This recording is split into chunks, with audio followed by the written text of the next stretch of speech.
Welcome to the Slop Farm. Enjoy the video. In this video, I will explain how to make Disneyland Churros. First, gather your simple ingredients like flour, water, and sugar. Next, you'll quickly prepare the dough on your stovetop. Then, pipe and fry the churros until they're beautifully golden brown. Finally, coat the warm churros in a delightful cinnamon sugar mixture for that authentic taste. It's easier than you think. Let's start with the dough. In a saucepan, combine 1 cup of water, 1/4 cup of butter, 2 tablespoons of sugar, and a pinch of salt. Bring this mixture to a rolling boil.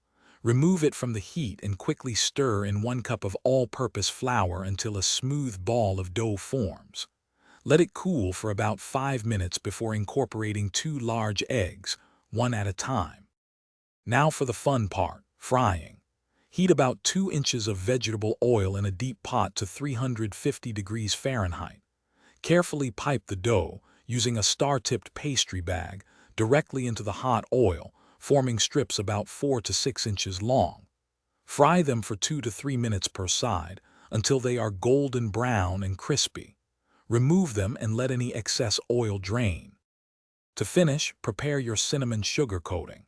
In a shallow dish, mix 1/2 cup of granulated sugar with 1 tablespoon of ground cinnamon. While the churros are still warm, roll them generously in this delicious mixture until fully coated. Serve your homemade Disneyland-style churros immediately with your favorite dipping sauces, like chocolate or caramel. Enjoy this magical treat. Thanks for watching. Consider subscribing if we helped you today.